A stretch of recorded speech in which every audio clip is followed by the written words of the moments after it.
Hello friends, આજે આપણે ગોઠલાને તોડ્યા વગર, ભાંગ્યા વગર કે એના ઉપર વજનદાર વસ્તુથી કોઈપણ પ્રકારની પ્રોસેસ કર્યા વગર ગોઠલીનો મુખવાસ બનાવીશું. વિટામિન B12થી ભરપૂર આ ગોઠલીનો મુખવાસ પચવામાં પણ ખૂબ હળવો છે અને સાથે આ મુખવાસ તમારો જરા પણ કડવો કે કડસો નહીં લાગે. એની ટિપ્સ સાથે ઝડપથી મુખવાસ કેવી રીતે બનાવવો એ જોઈશું, તો વિડીયોને છેલ્લે સુધી જરૂરથી જોજો. તો કેરીને ખાધા પછી જે ગોઠલા વધે છે એને સાફ કરી અને તડકામાં 5 થી 6 દિવસ માટે સૂકવીને રાખ્યા હતા. જે આવા ફ્રેશ ગોઠલા હોય એનો ઉપયોગ ગોઠલીનો મુખવાસ બનાવવા માટે નહીં કરવો. એને પહેલાં તડકે સૂકવી અને ડ્રાય થવા દેવાનો છે. તો અહીં મારી પાસે અત્યારે 12 થી 15 જેટલા ગોઠલા છે. એમાંથી આપણે મુખવાસ બનાવીશું. તો આપણે ગોઠલાને ભાંગવાની મહેનત નથી કરવાની, માટે પહેલાં એને એક કુકરમાં લઈ અને બાફી લેવાના છે. તો એના માટે એક કુકરમાં પહેલાં બધા જ ગોઠલાને ગોઠવી દેવાના છે. જેટલા ગોઠલા સમાય એટલા ગોઠવી અને ત્યારબાદ કુકર અડધું ભરાય ત્યાં સુધીનું પાણી ભરી દેવાનું છે. અહીં ખાસ તમારે સૂકા ગોઠલા હોય એનો જ ઉપયોગ કરવાનો છે. જો તમે ફ્રેશ ગોઠલાનો ઉપયોગ કરશો તો એ પછી ગોઠલામાંથી અંદર ગોઠલી કાઢતી વખતે હાથમાંથી છટકી જશે, કેમ કે એની અંદર પલ્પ રહેલો હોય, માટે એ ચીકણા થઈ જશે. તો આ રીતે સાફ કરેલા સુકાયેલા ગોઠલાને કુકરમાં એડ કરી 2 ગ્લાસ જેટલું પાણી એડ કરી અને એને બંધ કરી ગેસની ફ્લેમ સ્લો ટુ મીડિયમ રાખી લગભગ 10 થી 12 જેટલી વિસલ કરી લેવાની છે. અહીં તમારે ગેસની ફ્લેમ ફૂલ રાખી અને એને બોઇલ નથી કરવાના. ગેસની ફ્લેમ સ્લો ટુ મીડિયમ રાખશો એટલે સરસ બફાઈ જશે. અને પાણી પણ આપણે પૂરતું એડ કર્યું છે, માટે વધારે વિસલ થશે તો પણ કંઈ બેસવાનું કે બળવાની ચિંતા નહીં રહે. તો કુકરનું પ્રેશર રિલીઝ થાય અને ગોઠલા થોડા ઠંડા થાય ત્યાં સુધી આપણે એને 15 થી 20 મિનિટ માટે સાઈડમાં રાખી દેવાના છે. અને તમે જોઈ શકો છો કે અહીં ગોઠલાને બાફવાથી ગોઠલીની ઉપરની સાઈડ આવી તિરાડ થઈ જશે, મતલબ ગોઠલા થોડા ખુલી જશે.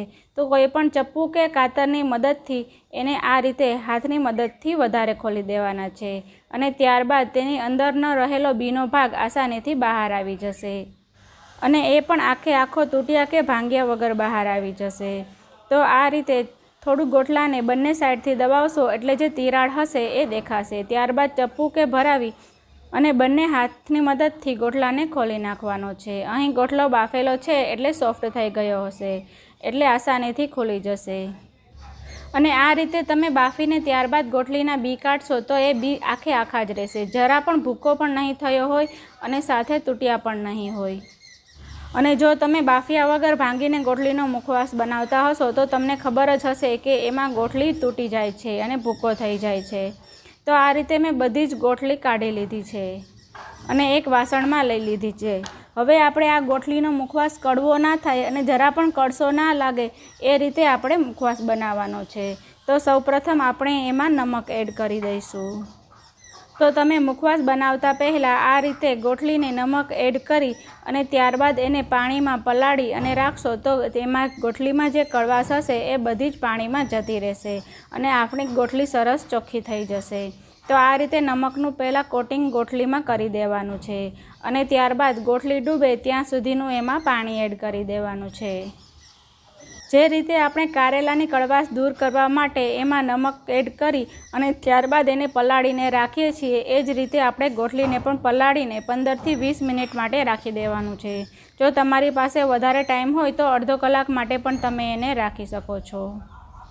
તો તમે આ વર્ષે જ્યારે પણ મુખવાસ બનાવો ત્યારે આ પ્રોસેસને બિલકુલ સ્કીપ નહીં કરતા. તો હવે આપણે આ કેરીની ગોઠલીનો આયુર્વેદિક મુખવાસ બનાવવાનો છે. તો મેં 15 મિનિટ પછી આ ગોઠલીને પાણીથી અલગ કરી લીધી છે. તો હવે આપણે એને મિક્સર જારમાં પીસવાની છે. તો જો તમારો મિક્સર જાર નાનું હોય તો તમે આ કેરીની ગોઠલીના કટકા કરી અને એને એમાં એડ કરી અને પીસી શકો છો, પણ મારા મોટા મિક્સર જારમાં આ બધી ગોઠલી આવી જશે. તો થોડું એવું અડધો ગ્લાસ જેવું પાણી એડ કરી અને મેં સારી રીતે પીસી લીધું છે. ગોઠલી થોડી કડક હોય છે માટે તેનું સ્મૂથ પેસ્ટ નહીં થાય, તો થોડું એવું જાડું પણ ચાલશે. તો હવે એને એક બાઉલમાં ટ્રાન્સફર કરી લઈએ. અહીં વધુ પાણી એડ ના કરશો, નહીં તો જ્યારે પણ તમે ગાંઠિયા અથવા તો ગોઠલીનો મુખવાસ પાડશો ત્યારે સરખી રીતે નહીં પડે. તો હવે આ મુખવાસને આયુર્વેદિક બનાવવા માટે અમુક આમાં આપણે મસાલા એડ કરવાના છે. તો સૌપ્રથમ મેં અહીં 10થી 12 જેટલા મરીના દાણાને મિક્સરમાં પીસી લીધા છે અને એનો પાવડર તૈયાર કર્યો છે, તો એ એડ કરીશું. અને સાથે જ 1.5 ચમચી જેટલો અજમો છે, તો એને પણ હાથથી મસળીને એડ કરી દઈશું. જો તમને ઓછો પસંદ હોય તો તમે એને ઓછો પણ એડ કરી શકો છો, અથવા એને પણ મરીની સાથે મિક્સર જારમાં પાવડર કરી અને એડ કરી શકો છો. સાથે જ સ્વાદ પ્રમાણે હું અહીં નમક અને સંચળ પાવડર એડ કરીશ. તમે એકલો સંચળ પાવડર અથવા નમક પણ એડ કરી શકો છો. અહીં ગોઠલીનો મુખવાસ આપણે કડસો ના લાગે એના માટે મેં 2 ચમચી જેટલો અને એની સાથે જ 2 મોટી ચમચી જેટલો અહીં આમળાનો પાવડર લીધો છે. એ પાવડર પણ મેં ઘરે જ બનાવેલો છે. આ આમચૂર પાવડર અને આમળાનો પાવડર આ મુખવાસમાં એડ કરવાથી કેરીનો મુખવાસ જરા પણ કડવો નહીં લાગે અને એકદમ સરસ બાળકોને પણ ભાવે તેવો બનશે. તો અહીં મેં એક બરણી ભરી અને આમળાનો મુખવાસ ઘરે બનાવેલો છે. જો તમારે આ આમળાના પાવડરની રેસીપી જોઈતી હોય તો તમે મને કમેન્ટમાં જણાવી શકો છો, તો એના વિડીયોની લિંક હું આપી દઈશ. તો હવે આ બધી વસ્તુને આપણે મિક્સ કરી દઈશું. જો અહીં તમને જરૂર જણાય તો 2 ચમચી જેટલું પાણી પણ એડ કરી શકો છો. હવે આપણે અહીં એને પાડવા માટે ગાંઠિયા બનાવવાનો હંચો આવે છે, એમાં આપણે સ્ટારવાળી ચકરી લઈ લઈશું અને એમાં આ મિક્સર જેટલું આવે એટલું ભરી લઈશું. જો તમારી પાસે આ સંચો ના હોય તો તમે દૂધની પેલી થેલી આવે છે એની મદદથી પણ કરી શકો છો. અને જો તમારે આ ગોઠલીની પેસ્ટ એકદમ સ્મૂથ બની હોય તો તમે અહીં સેવની ચકરી આવે છે તેમાં પણ પાડી શકો છો. તો મુખવાસ એકદમ સરસ ઝીણો થશે અને આપણે તલ વરિયાળીના મુખવાસ સાથે પણ એને એડ કરી દઈ શકીશું. તો અહીં ચોટે નહીં એ માટે મેં કોથળી રાખી છે અને કોથળી ઉપર આ રીતે તમને જેવી ડિઝાઇન ગમે એ ડિઝાઇનમાં તમે અહીં પાડી શકો છો, પણ એકની ઉપર એક ના આવવું જોઈએ. અહીં સુકાઈ ગયા બાદ એને તોડવાની જ છે, તો તમે જેવી પણ ડિઝાઇન કરશો તો ચાલશે. તો અહીં 3થી 4 કલાક મેં એને તડકે સુકાવા દીધું હતું. જો તમે છાંયે સુકવતા હોય તો એને 1 કલાક જેટલો તડકો ખવડાવી દેવાનો, એટલે આખું વરસ આપણો મુખવાસ બગડે નહીં. અને હાથથી તૂટી જાય એવો થાય એટલે એને કટકા કરી અને ડીશમાં લઈ લેવાનો. તો અહીં મેં પ્લાસ્ટિકની કોથળી ઉપર પાડ્યો છે એટલે આસાનીથી નીકળી જશે. તો હવે આપણે આ મુખવાસને આગળની પ્રોસેસ માટે લઈ લઈએ.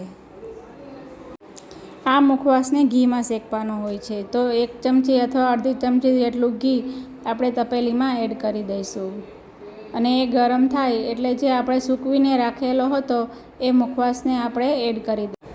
જો તમને લાંબા ગાંઠિયા પસંદ ના હોય તો તમે એના નાના નાના ટુકડા પણ કરી શકો છો. તો ગેસની ફ્લેમ એકદમ સ્લો રાખી અને ચમચાની મદદથી 2 થી 3 મિનિટ ચલાવી લેવાનું છે. અને જો તમને જરૂર લાગે તો એમાં સંચળ કે મીઠું એડ કરી શકો છો, પણ મેં જ્યારે આપણે મસાલો બનાવ્યો ત્યારે જ ટેસ્ટ કરી અને એમાં વધારે પડતું સંચળ એડ કરી દીધું હતું, એટલે ખાવામાં એકદમ સરસ લાગે. તો આ જ રીતે આપણે બાકીનો મુખવાસ પણ શેકી લઈશું અને ત્યારબાદ એને એરટાઇટ કન્ટેનરમાં સ્ટોર કરી લઈશું.